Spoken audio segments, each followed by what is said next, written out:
This is the Chris Berry Show. Expert information on wealth, estate, and tax planning for the second half of life. Information that you can understand. Here's your host, Chris Berry. Welcome to the show. This is Chris Berry, of course, since this is my show, and we're going to start this week off with a positive focus, just like we do every week. And a positive focus is just something positive that's happened within the past week. And I think this is especially important given all the craziness in the world right now.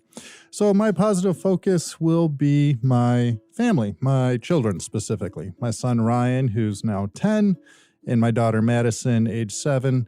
Where they went back to school. And with all the adjustments and everything going on, they're handling it very well. They were very excited to do some in-person schooling versus the Zooms and virtual schooling. So right now they're doing 4 days on, Monday through Thursday, and then Fridays are a virtual day. And them reconnecting with their kids and following all the social distancing.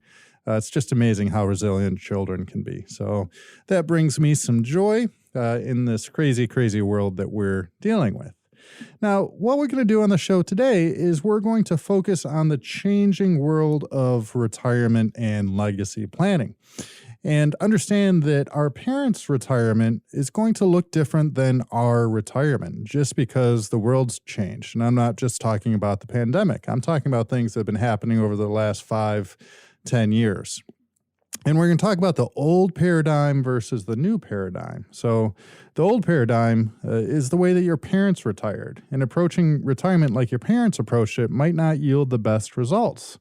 And we need to look at the old retirement rules or the old retirement paradigm versus the new retirement paradigm to make sure that you're better prepared to get the most out of your retirement years and make sure that you leave the legacy you want to the next generation. So your parents' retirement may have looked something like the following. They might have worked for the same company their whole career.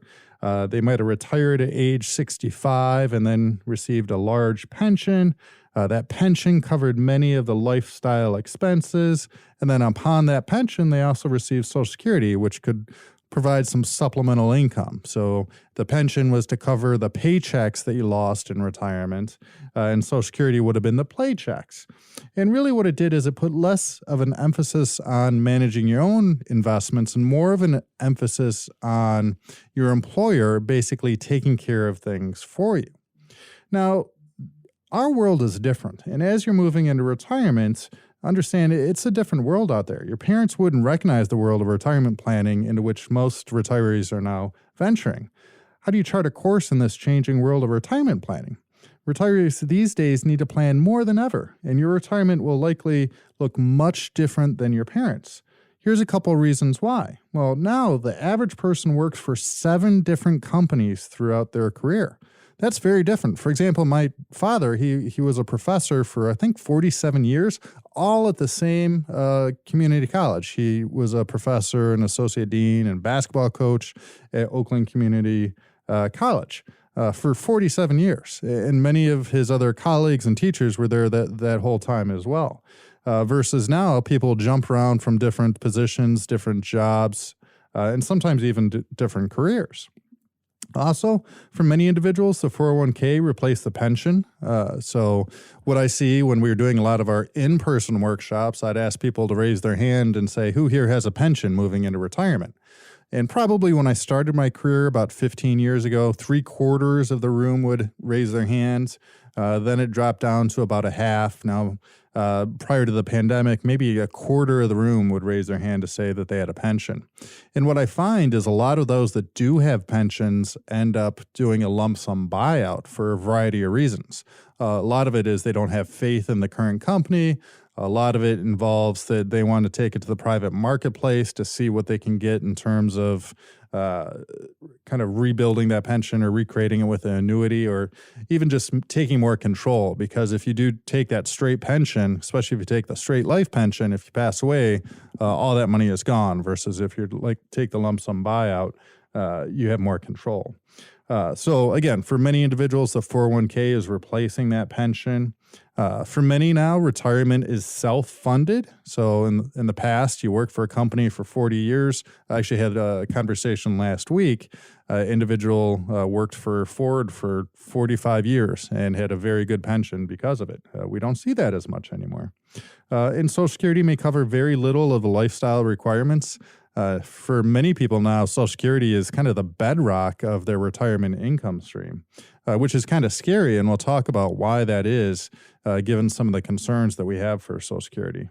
And another reason is some may never fully retire, but choose to stay engaged to some level. So I have a lot of conversations where people, they don't fully retire, they just kind of slow down or maybe even transition to other professions. I was working with an individual. He was an engineer for many years and then transitioned and in retirement became a part-time nurse just to do something completely different. So understand that retirement for your parents looks very different than what retirement might look like for you. And with that, we need to take a look at some very specific topics as it relates to this. And probably one of the biggest concerns, and we've talked about it previously on the show, but I think it really is one of the biggest risks right now, and one of the biggest differences between the old and the new paradigm of retirement is tax rate risk. So in the past, the idea has always been defer paying taxes as long as possible. That's the old paradigm. The idea is that we defer paying taxes because in retirement, we're going to be in a lower tax bracket. But what a lot of people retiring these days find out is that they're in the same, if not higher tax bracket in retirement. Now, you might be asking, well, why is that? Well, I think the way that the government has set up the tax code, and they actually wanted us to defer paying taxes as long as possible, because when you defer paying taxes, you pay more in taxes because you like this idea of growing a pre-tax bigger amount of cash. But understand, with that bigger amount of cash that you're growing, you're also building a bigger tax burden, a bigger tax debt, a bigger tax bill that has to be paid off. And I can run the numbers to prove this to you. But understand, the more you defer paying taxes, the larger your tax bill will be. And so the government kind of set us up for that.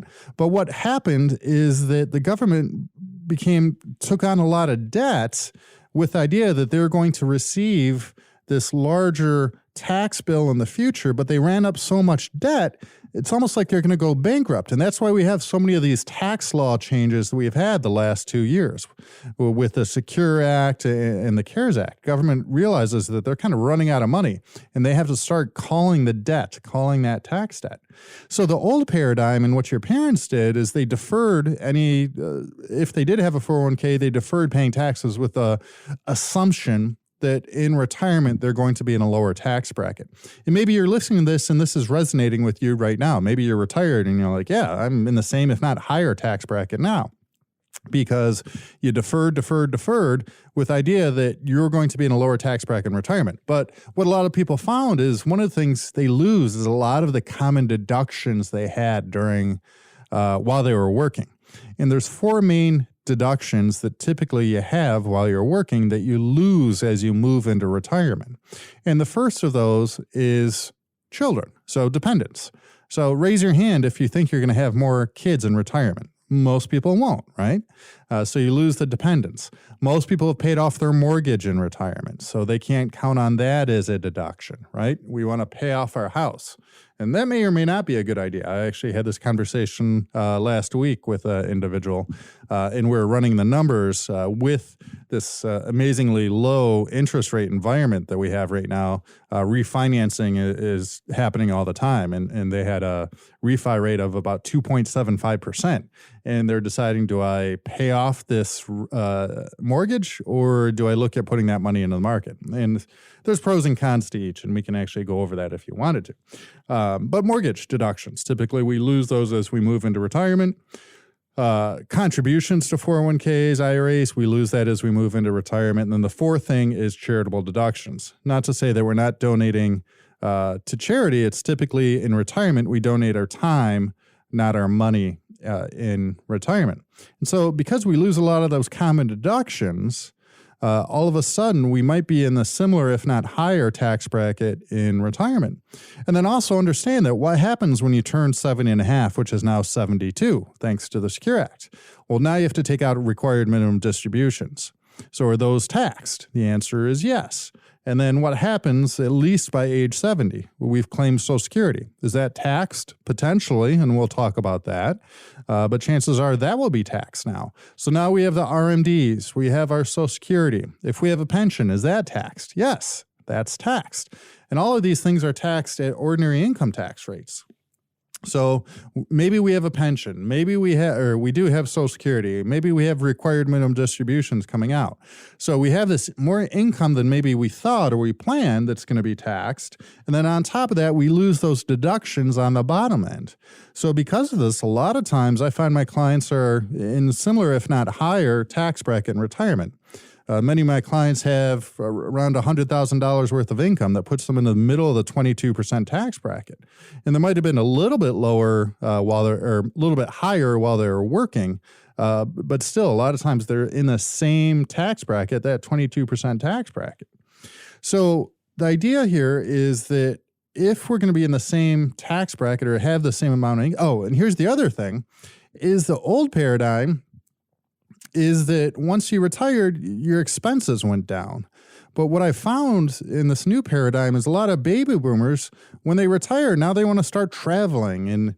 And especially the first couple of years of retirement, we call those the go-go years, where, okay, now we've retired. Now we're going to spend our money. Now we're going to travel. We're going to buy that RV that we wanted to do.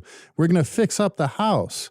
And so in the past, the old paradigm, we kind of slow down and we just hang out at home. But now it seems like with the baby boomers, their income needs are the same or maybe 80% of what it was while they were working. And so they need to draw on those assets, and maybe they're taking out more than those RMDs in retirement.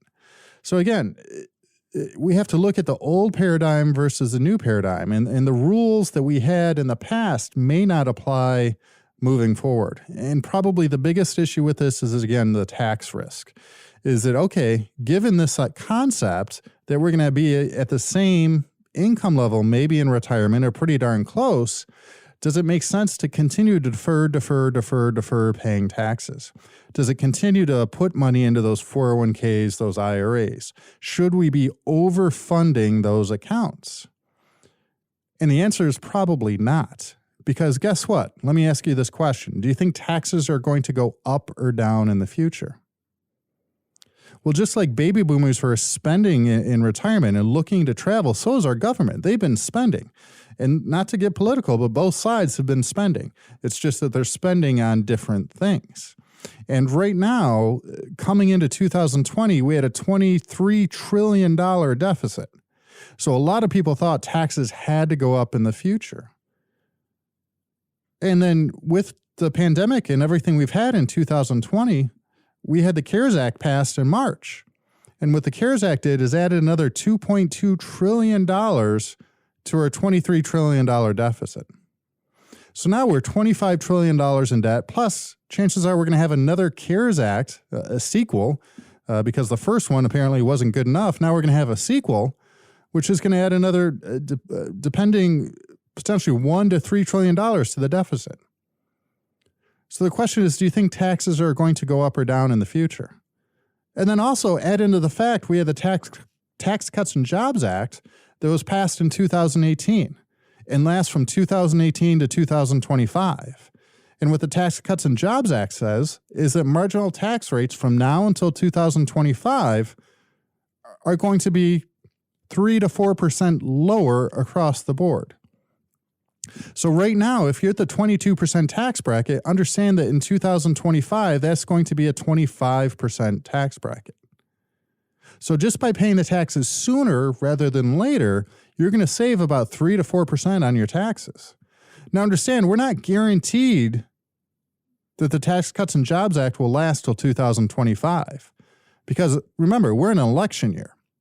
What happens if the other side gets in office? Do you think they're going to maintain the Trump Tax Cuts and Jobs Act law? Chances are they probably won't. And so with that, understand that while we have this window of opportunity from now till 2025 to pay taxes at a lower rate, that window may be closing sooner than 2025.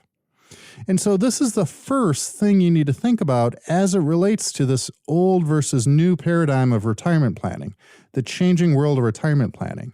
The retirement strategies that your parents use may not work for you or be ideal for you now. And the first reason for that is, again, this tax rate risk. And so if you want some help analyzing this, one of the things that we can do is we can run a tax planning report for you. And understand, we're looking at tax planning not through a micro lens of minimizing taxes in 1 year, but through a macro lens of minimizing taxes over your lifetime. So if you're interested in that, give our office a call at 844-885-4200. Again, 844-885-4200. And what we can do is, with a previous tax return, we can run a tax planning report. And what this will show you is where you're at in your current tax bracket, and show some different scenarios in terms of minimizing taxes, not just in 1 year, but over your lifetime, so for the rest of your retirement, as well as what you leave to the next generation. And all you have to do is give our office a call at 844-885-4200 and ask for that tax planning report to get started. And again, all we'll need is your last tax return, ask you a couple questions, and then we can provide that to you. And that's free to any listeners of this show. Just give our office a call at 844-885-4200. Ask for a tax planning report. We'll schedule a short 15-minute conversation talking about that, and we'll go ahead and get started on that. Or you can email us at chris@castlewealthgroup.com. Stick with us as we continue the conversation.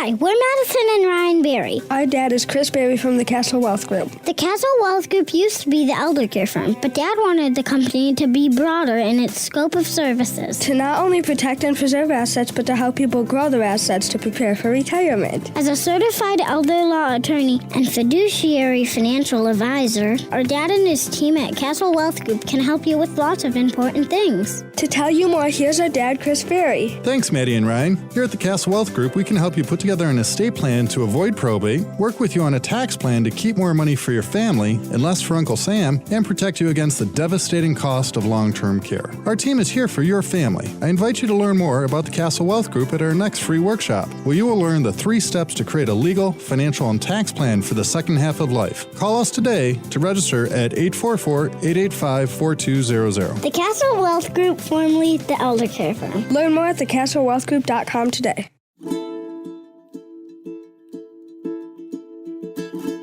So we're talking about the old versus the new paradigm. So the old paradigm is your parents' retirement. And for your parents, typically they work for the same company their whole career.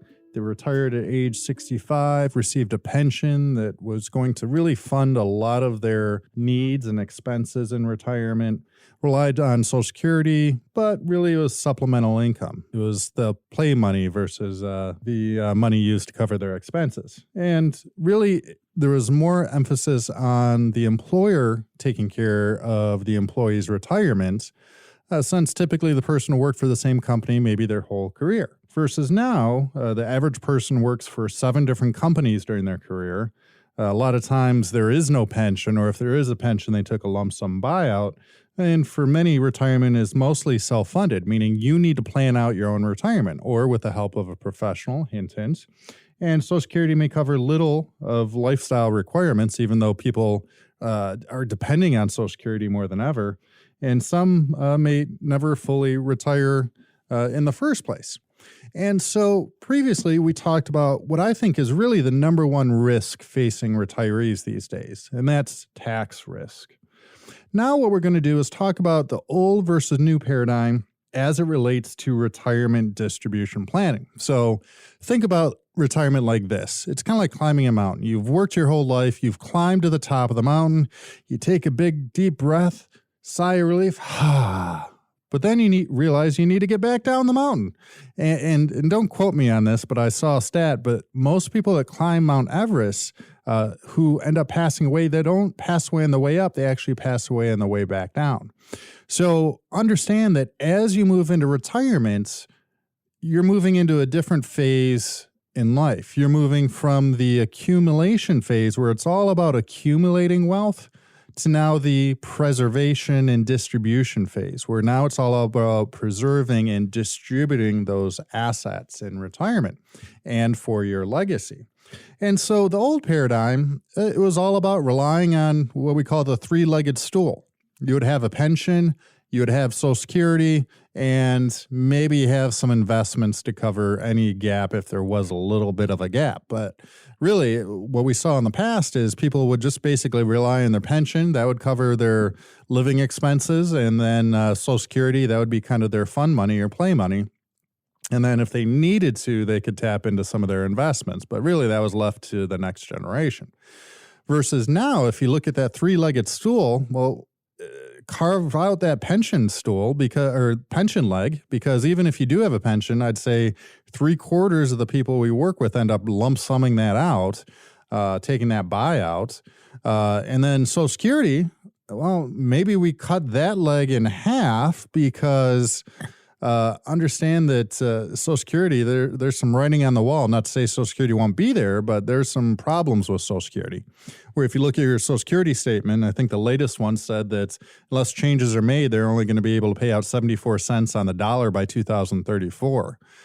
So kind of carve that leg up a little bit. And so really the one leg that we have to depend on is going to be your accumulated savings. And so we need to understand how to structure that, how to be able to use that. So the strategies you use to accumulate all that wealth is going to be different than the strategies we use to preserve that. And so really for the modern retiree, so this is that new paradigm, one of the big risks, so if tax risk is number one, very close second would be what I call sequence return risk. And this kind of fits into market risk to a certain extent. And the idea here is that, all right, so in the old paradigm for our parents, they didn't really have to draw on their assets in retirement. They could just rely on their pension, Social Security, and then maybe supplement it a little bit with drawing on assets. But for majority retirees moving forward, the number one leg they're going to have to rely on is the distribution of their accumulated wealth. So the idea is you accumulate, and then as you move into retirement, now we need to start drawing down those assets. Very different than the old style of just relying on that pension. But now a lot of retirees have what we call an income gap. So if, let's say, you have $1,000 worth or $100,000 worth of expenses per year in retirement, and that's covering your living expenses, your travel, whatever you want to do, and you only have a Social Security combined that's covering, say, $60,000 or $50,000, then you have an income gap of $50,000. And so what you're going to have to do is draw on your assets to the tune of $50,000 a year.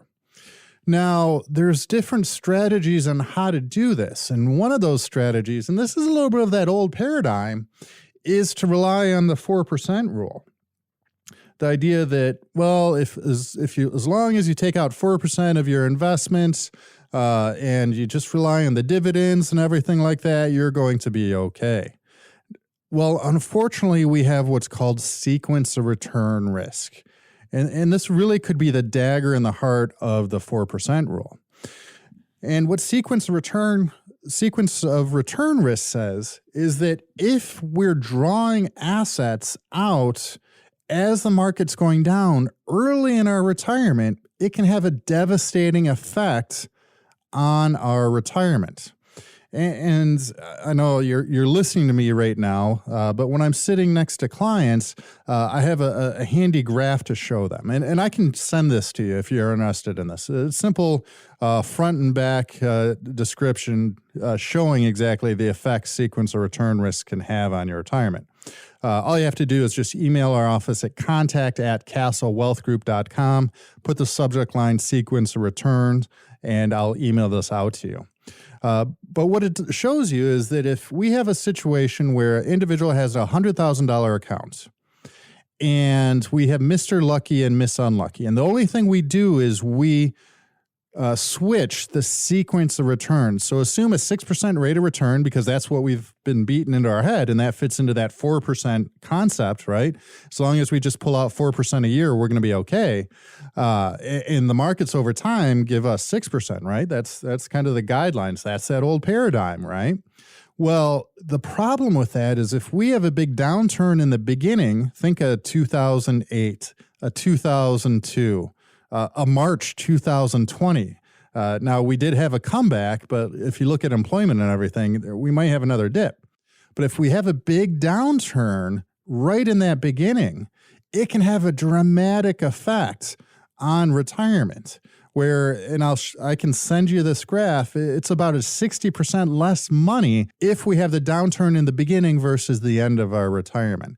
And this is especially true when we're drawing assets out. So while we're accumulating wealth, it doesn't matter. Or if we don't have an income gap, it really doesn't matter. But if we are drawing on our assets in retirement, so if we do have a monthly or annual income gap where you're having to pull money out of those 401ks, IRAs, out of those accounts to cover that income gap, and we have a downturn in the market early in your retirement, it can have a dramatic and devastating effect on your nest egg. And so if tax risk is the number one concern right now for retirees, I would say if that's 1A, 1B, is the market volatility and sequence of return risk. And this is a hidden one, and it's hard to understand unless you've thought it through.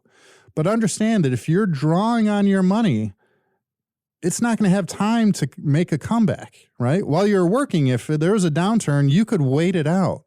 But if there's a downturn now, as you're within 5 years of retirement, or if you're retired now, you might not be able to make it back.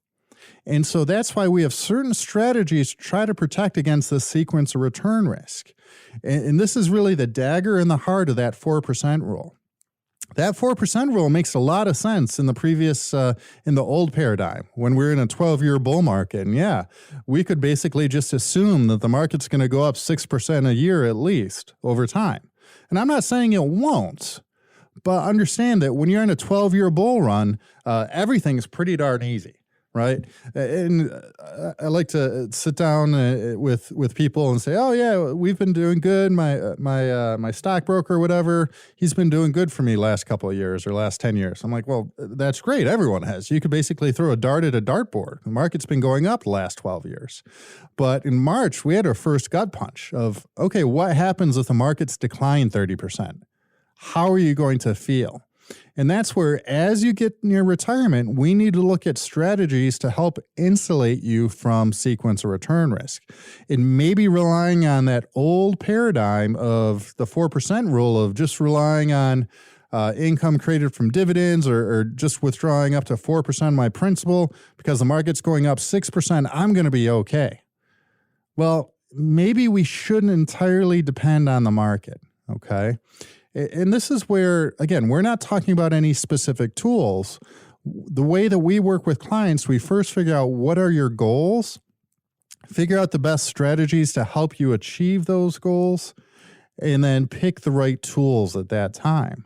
And so maybe, and I'm not saying it's not, but I'm just suggesting that maybe we should look at other strategies other than for distribution, just relying on that 4% rule.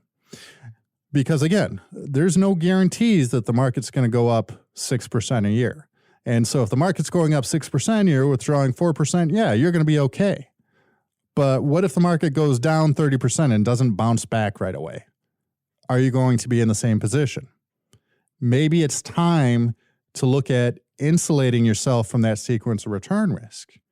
And if that's something you're concerned about is a market downturn as you're moving into retirement, give our office a call at 844-885-4200. Again, 844-885-4200. And what this is really getting to is the first two areas that we focus on as a firm as it relates to putting together a fortified retirement and legacy plan. We're talking about income planning and investment planning. And really, the bedrock of retirement is having a plan for income in retirement. And maybe it is that 4% rule of you're going to take out 4% a year and you're just going to hope that the market's going to give you even 6% a year. Or we can put together a strategy that maybe will give you some more confidence, more peace of mind, where you're not super concerned about what the market's going to do. And we have a variety of different strategies to do this. So we're not tied to using any specific tool. We're completely independent. We first figure out what is your goal, and maybe it is an income plan in retirement that allows you to sleep easy at night. And then we can talk about different strategies to help you do that. Maybe it's our bucket plan strategy of mapping out that we're going to have a now bucket of money, so money over the next year. We're going to have a later bucket of money that's geared towards growth. And then we're going to have a soon bucket that's going to maybe be invested more conservatively.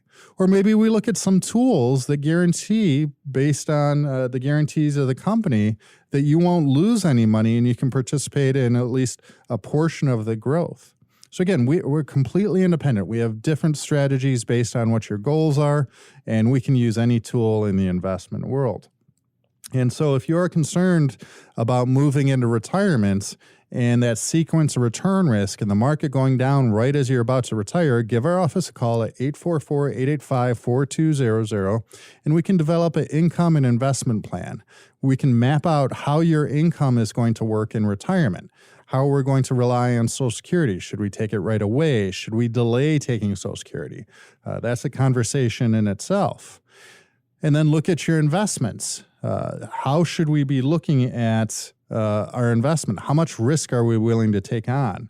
Do we want our money in equities? Do we want our money in bonds? Well, I was having a conversation the other day with some clients, and that old paradigm is the 60-40 portfolio, 60% in stocks, 40% in bonds. So 60% in equities, 40% in bonds. Now, I was reading a Forbes article, and I've I think tweeted it out or put it on our Facebook page.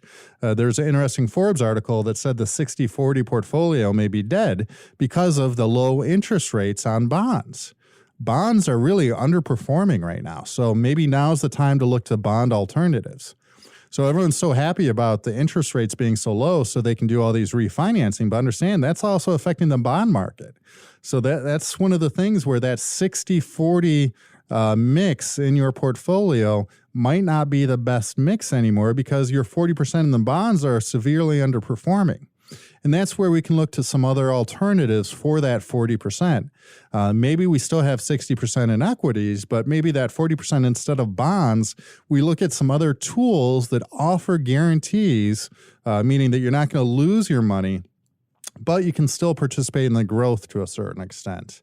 And we have some different tools available there. So again, that's that old paradigm versus the new paradigm. The idea was you do just throw your money into a target fund, and slowly it goes from 80-20, 80s equities, 20s bonds, to 60 equities, 40 bonds, to maybe a 50-50 mix to, as you get older, maybe you have more in bonds than equities. Well, that was great when interest rates were higher, but now with bonds, it's you almost should have your money just sitting and checking your savings. You're getting about the best similar rate of return. So again, this concept of the old paradigm versus the new paradigm. And if sequence return risk is a concern, give our office a call at 844-885-4200. If you want me to send you that short 2-page front and back illustration of why sequence return should be a concern, just email us at contact@castlewealthgroup.com, and I'll email over that diagram for you. Stick with us as we continue this conversation.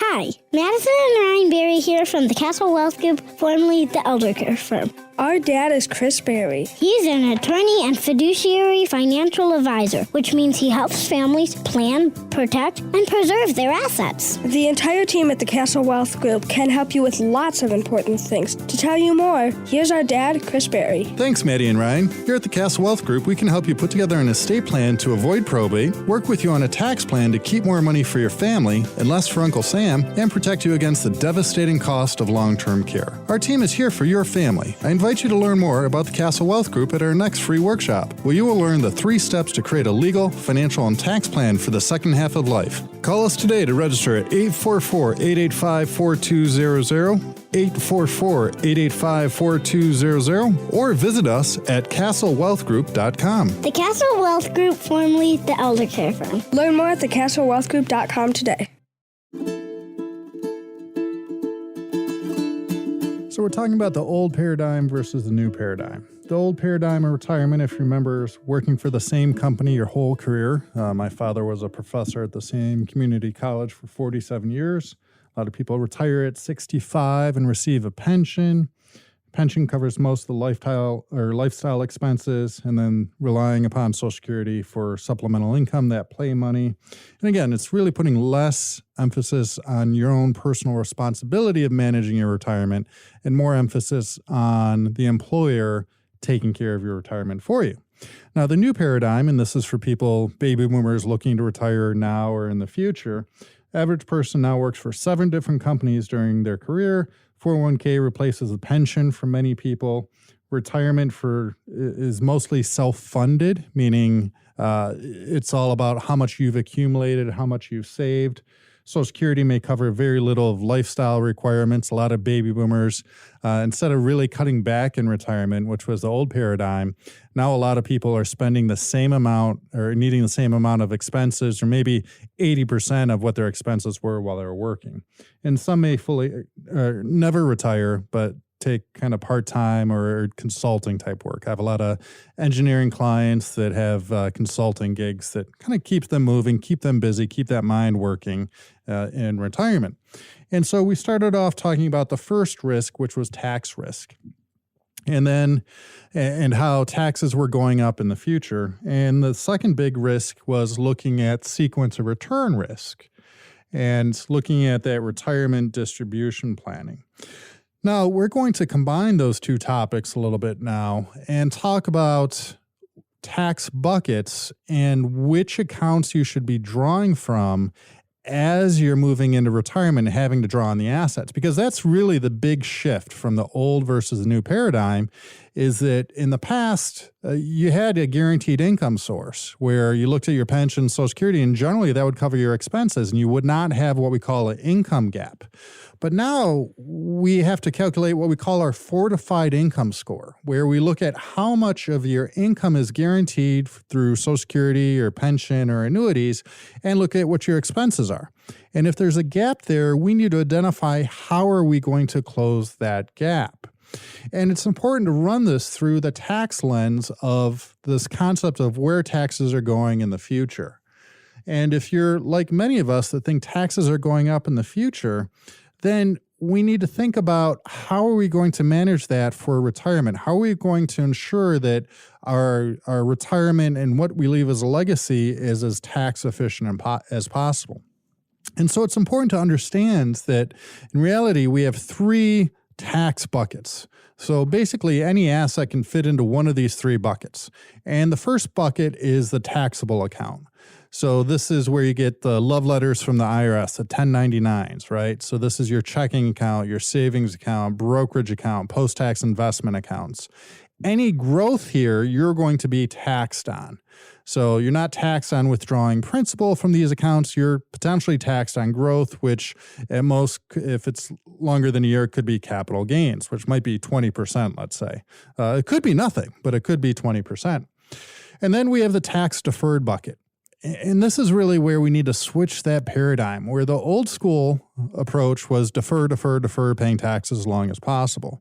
But given our current tax environment of the Tax Cuts and Jobs Act, the Secure Act being $25 trillion in debt, maybe it doesn't make sense to save all our money in these tax-deferred accounts. Maybe it makes sense to look at diffusing that ticking tax time bomb that hits you at 72, where now if you do have money in 401ks, traditional IRAs, 403bs, you have to pay the tax sooner. Maybe it makes sense to pay the tax sooner rather than later. And then the last bucket is our tax-free bucket. This is money that grows tax-free. So think of Roth IRAs, Roth 401ks, Index Universal Life Insurance, health savings accounts that have to be used for healthcare, 529s.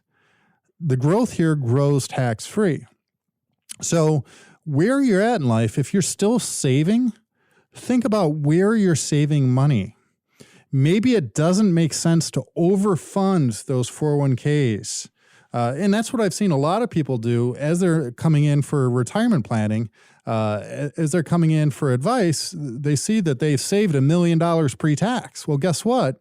You don't really have $1 million. You still have to pay the tax on it. And what we find is that if we pay the tax sooner rather than later, it's going to minimize your tax bills. And we have some reports that we can run to prove this to you, that if depending on your situation, if you pay the taxes sooner rather than later, you're going to have less tax that you owe to the Internal Revenue Service. And I'm a big fan of putting more money in your pocket and less money in the Internal Revenue Service. I think you're better at spending your money than the government is. And that's, I guess, just my personal bias. So given that, we need to understand that as we're saving, maybe we shouldn't overfund those 401ks or 403bs. Now, I'm not saying you don't take the match. If your employer offers a match, you take the free money. You always take the free money. But once you've taken that free money, maybe you look at saving in other places, diversifying where you're saving. Don't have all your money sitting in those tax-deferred accounts, because now you're putting yourself up against the specter of that tax risk, where if taxes go up in the future, if taxes go up 10%, understand that you're taking a 10% pay cut. Because again, we're at one of the lowest historical marginal tax rates ever in history. Right now, the highest marginal tax rate is 37%. Well, guess what? If you've heard of Ronald Reagan, back when he was working, back when he was an actor, the highest marginal tax rate was 94%. During Korea, Vietnam War, it's been 60, 70%. So most people think taxes are going up. So if you're saving right now, think about where you're saving your money. And then if you're near retirement, this is where we kind of combine the two topics we were talking about previously, tax risk, sequence of return risk. How do we plan that retirement distribution plan? Because again, the skill set you use to accumulate all that wealth to climb to the top of the mountain is going to be different than the skill set you use to get down the mountain. And as you move into retirement, you're moving into a different time in the money cycle, where initially it was all about accumulation. Accumulate as much wealth as possible. Well, as you move into retirement, it's all about preservation.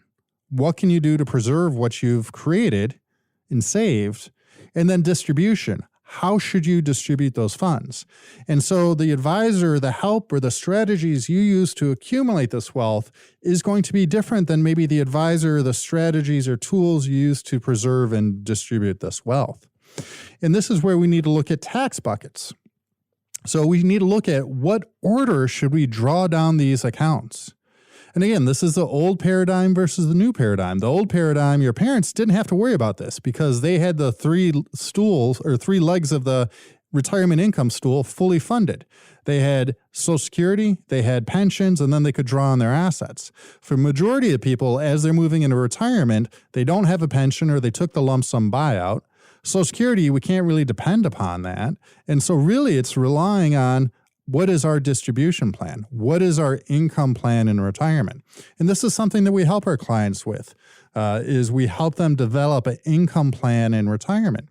And so if there is an income gap, we need to figure out which accounts are we going to draw on first. And so this is where if you do have an income gap and you're in retirement, we like to have about 1 year's worth of income need sitting in safety and completely liquid. So maybe this is sitting in checking, savings, maybe CDs. So that'll cover your income needs for the year. Whatever emergency fund you need, whatever big travel expenses, that should be liquid and available. So you're not really earning anything on that. And then we need to start thinking about where are we going to draw money? Which tax bucket should we draw from next? Well, if you're one of those people that think taxes have to go up in the future, then probably if you have tax-deferred accounts like IRAs and 401ks, we're going to look at drawing from those accounts before we draw from the tax-free accounts. Because those tax-free accounts, we want those to grow in that tax-free environment as much as possible. Maybe that should be the last place we draw from. So instead, what we do is we look at drawing from those IRAs and 401ks, paying the tax now sooner rather than later. So that might cover our income gap. And then this is where we overlay the tax planning. And this is maybe advice that you're not getting from your current advisor. If you're using one of those wirehouses or brokerage accounts, ask them for some tax advice. They can't give you any.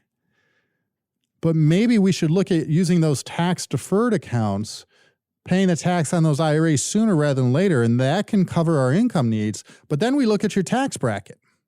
So if, let's say, you need $100,000 worth of income for the year and you're a married couple, that's going to put you right in the middle of the 22% tax bracket.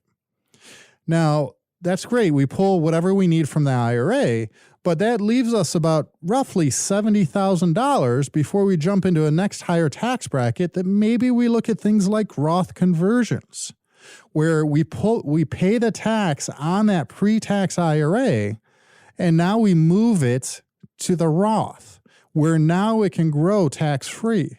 And maybe this is something that's done on an annual basis. And this is something that we do for our clients, is we do tax planning. And we even do tax preparation, where we look at your tax brackets, figure out how much tax you're paying, figure out how much space you have before you go into the next tax bracket. And again, this is just a part of the retirement planning puzzle. Too often people just focus on, well, what are my investments doing? In reality, there's 5 key areas that as you, in this changing world of retirement planning and this new paradigm that you need to take into account when you're structuring a plan or putting together a plan for retirement. And if your advisor or counselor or whoever you're working with, or even if you're doing it yourself, if you don't have these 5 areas in place, then I invite you to give our office a call at 844-885-4200. Again, 844-885-4200. Not to say that you're doing anything wrong or that whoever you're working with is doing it wrong, but it just might not be complete. So you need to think of 5 key areas. And first is income planning. And we spent a lot of time on the show talking about developing that income plan in retirement. The old paradigm was all about your pension as kind of the most sturdy leg. And then you had another sturdy leg of Social Security. And then maybe if you needed it, you had another leg where you draw on your investments. Well, now in this new paradigm, a lot of times we don't have that pension to rely upon, and we might have an income gap. So how do we create that income stream in retirement? And that's something that we can help you with. We have what we call our fortified income score. And then the second piece is developing an investment plan, understanding that we might have what's called sequence of return risk, where we might have to draw on our investments in retirement. And then if that's the case, which assets do we draw on? How can we make sure that we invest in such a way that we're protected or insulated from that sequence of return risk? And then third thing we need to take into account is tax planning. I'm not just talking about tax preparation, that's looking in the rearview mirror, but I'm talking about tax planning. And this is one of the biggest opportunities and biggest risks right now if you don't address it, is tax risk. We know that in 5 years, if not sooner, taxes are going up. So if you don't have a tax plan, if whoever you're working with doesn't have a tax plan for you, if you're doing it yourself and you don't have a tax plan, then you're not protecting yourself from one of the biggest risks in retirement right now, part of this new paradigm. Your parents didn't have to worry about this as much. You do. So what is your tax plan? Not looking at taxes through a micro lens of minimizing taxes in 1 year, but through a macro lens of minimizing taxes over your lifetime and what you leave to the next generation, especially given the Secure Act. And then the fourth thing that you need to plan for is healthcare. So how are you going to cover health insurance costs? If you retire early, you can't claim Medicare until 65. How are you going to cover your healthcare costs? Are you going to use COBRA if you retire? Then once you're 65, what's the best Medicare plan? And then what about long-term care costs? And this is the third biggest risk that I see for retirees these days. The big 3 being tax risk, sequence of return risk, and then long-term care risk. Right now, the average cost of a nursing home is about $8,000 to $12,000 a month. What if you have a stroke and you're married and now you need long-term care for the rest of your life? How are you going to fund that care? How's your spouse going to be taken care of? And then the fifth thing we need to plan for is your legacy plan. How do we ensure that whatever we have left at the end of the day is left to the next generation as efficiently and effectively as possible? And understand that the IRS is coming after those inheritances. That's what the Secure Act says. Prior to January 1st, 2020, prior to the Secure Act passing, you could leave pre-tax IRAs, 401ks, 403bs to the next generation, and they could stretch out those taxes over their lifetime. But now all those taxes have to be paid within 10 years. So that tells me the government's coming after those inheritances.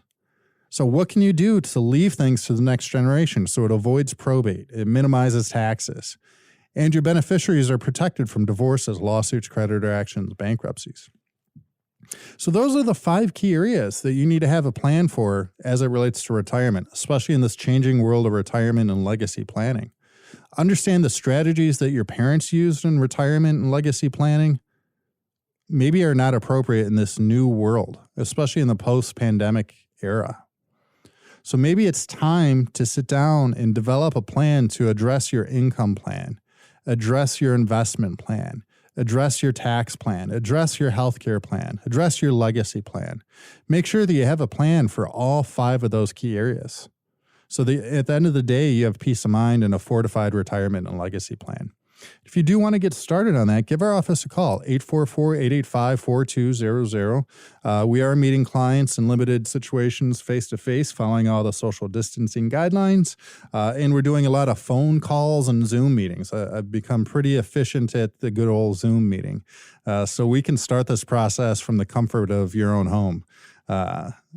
And I look forward to working with you on that. So if you are interested in that and you want to get started on that, you can email us at contact@castlewealthgroup.com. Just put in the subject line, retirement plan, and we can get started, or give us our office a call at 844-885-4200. So this has been Chris Berry. Hopefully you understand that the world of retirement plan is changing, and I want to make sure that you're protected for you and your family and the next generation.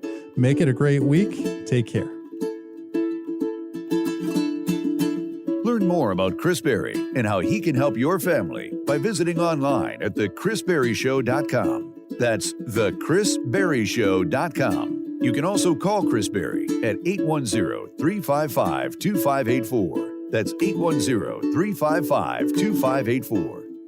This program content reflects the opinions of Chris Berry and his guests, not Castle Wealth Group or Advisors Excel, and is subject to change at any time without notice. Content provided herein is for informational purposes only and should not be used or construed as investment or legal advice, or a recommendation regarding the purchase or sale of any security, or to follow any legal or tax strategy. There's no guarantee that the strategist's statements, opinions, or forecasts provided herein will prove to be correct. Past performance is not a guarantee of future results. Indices are not available for direct investment. Any investor who attempts to mimic the performance of an index would incur fees and expenses which would reduce returns. All investing involves risk, including the potential for loss of principal.